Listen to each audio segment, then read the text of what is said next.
اچھا جی، اتنی لمبی تقریریں کروانے کے بعد ایک نظم رکھی ہے اپنے، ان کو اکثروں کو نیند آنے لگ گئی ہے۔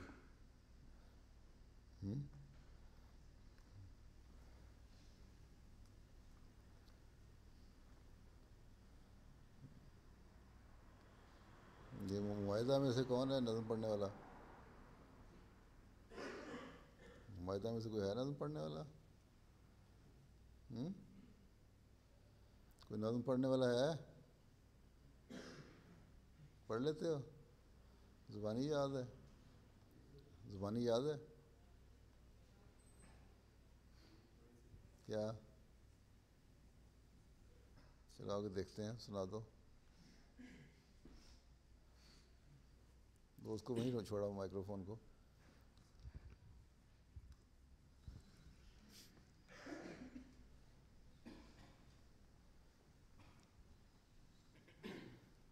معاہدہ ہی کوئی پارٹیسپیشن نہیں، میں نے کہا چلو اسی طرح ہو جائے۔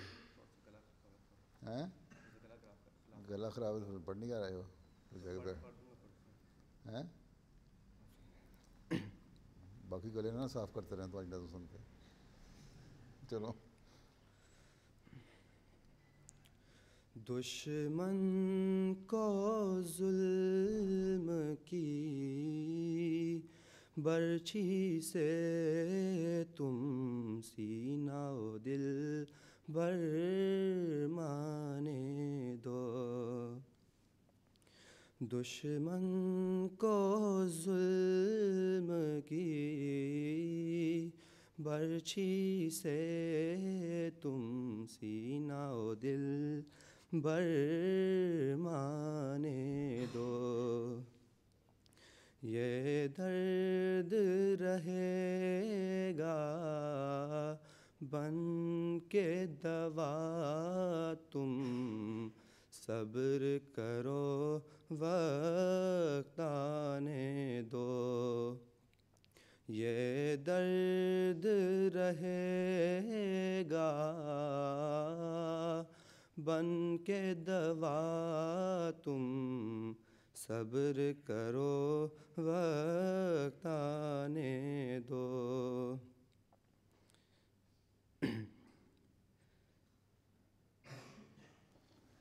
بھول گئے؟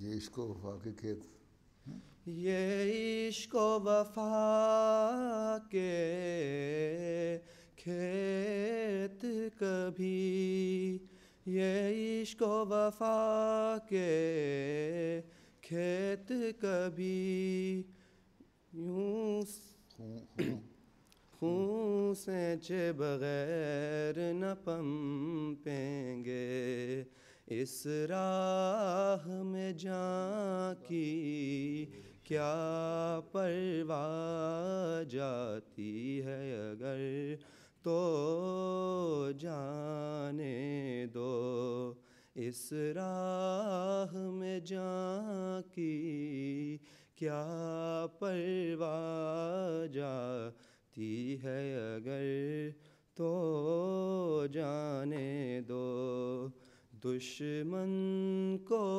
ظلم کی برچھی سے تم سینہ و دل بر مانے دو۔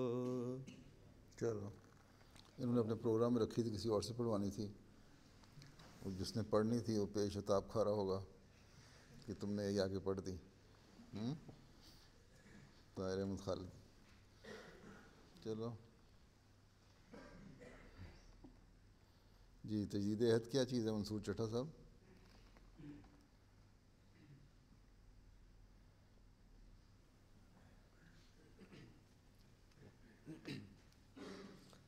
بسم اللہ الرحمن الرحیم، نحمدہ ونصلی علی رسولہ الکریم وعلی عبدہ المسیح الموعود۔ خدا کے فضل اور رحم کے ساتھ هو الناصر، سیدنا و امامنا ایدکم اللہ تعالی کل حین و آن۔ السلام علیکم ورحمۃ اللہ وبرکاتہ۔ سیدی، کل جمعۃ المبارک کے خطبے میں حضور انور ایدکم اللہ تعالی بنصرہ العزیز نے حضرت اقدس مسیح و مہدی موعود علیہ الصلوۃ والسلام کی ہدایات کی روشنی میں ہم جملہ واقفین، مربیان اور مبلغین کو اپنی بنیادی ذمہ داریوں کی طرف توجہ دلائی اور ہم سے بعض توقعات کا اظہار فرمایا۔ ہمیں اپنے رب سے کیے گئے عہدوں کو پورا کرنے کا ارشاد فرمایا اور ہمیں اپنے بزرگوں کی خدمات اور واقعات کی یاد دلا کر اپنے مقام کو پہچاننے اور ان بزرگوں کے نقش قدم پر چلنے کی ہدایت فرمائی ہے۔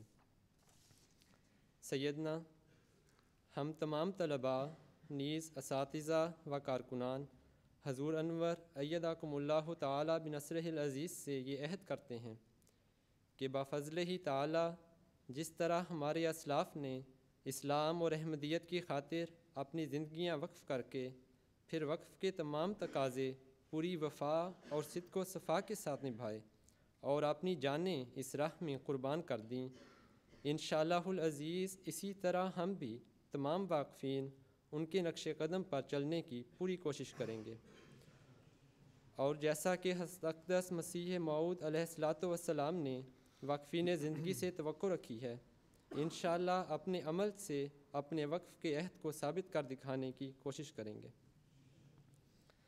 سیدنا، اس عہد پر کامل طور پر پورا اترنا خدا کے فضل اور رحم کے بغیر ممکن نہیں۔ ہمارا یہ بھی ایمان ہے کہ خلافت کی برکت اور حضرت خلیفۃ المسیح ایدکم اللہ تعالیٰ کی دعاؤں اور توجہ کے طفیل اللہ تعالیٰ ہم پر اپنا رحم فرمائے گا اور اپنے فضل سے اس عہد کو نبھانے کی توفیق عطا فرمائے گا۔ سیدنا، ہماری عاجزانہ التجا ہے کہ ہمارے لیے دعا کریں کہ اللہ تعالیٰ ہمیں ہمیشہ اپنی عاجزانہ راہوں پر چلائے رکھے اور صدق و صفا کے تقاضے پورے کرتے رہنے کی توفیق دیتا چلا جائے۔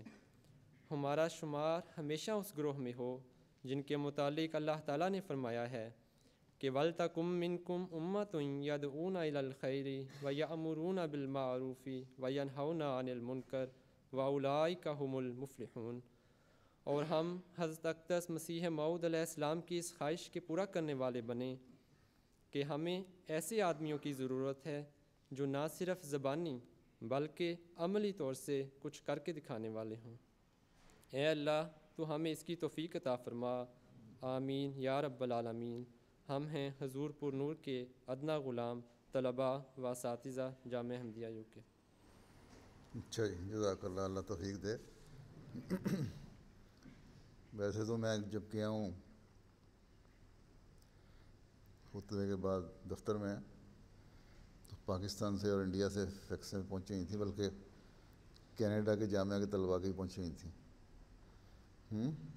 بیٹھ جاؤ، اچھا ہوا تم لوگوں نے آج نمائندگی کر دی جامعہ احمدیہ یو کے کی۔ یو کے سے کسی مربی نے ابھی تک نہیں پہنچ لکھا تھا، لیکن دوسری جگہوں سے آ گیا۔ یو کے میں تم لوگ نمبر لے گئے ہو۔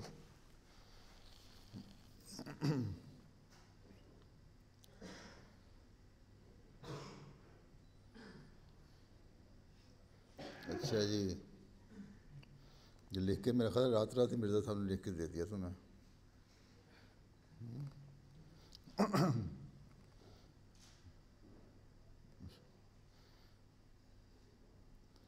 صلح حدیبیہ کا منظر، پس منظر اور اس کے واقعات۔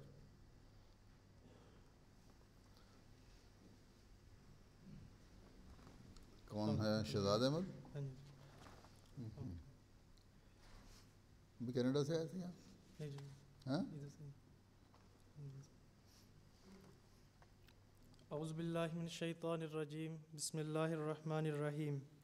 صلح حدیبیہ کا پس منظر اور اس کے واقعات۔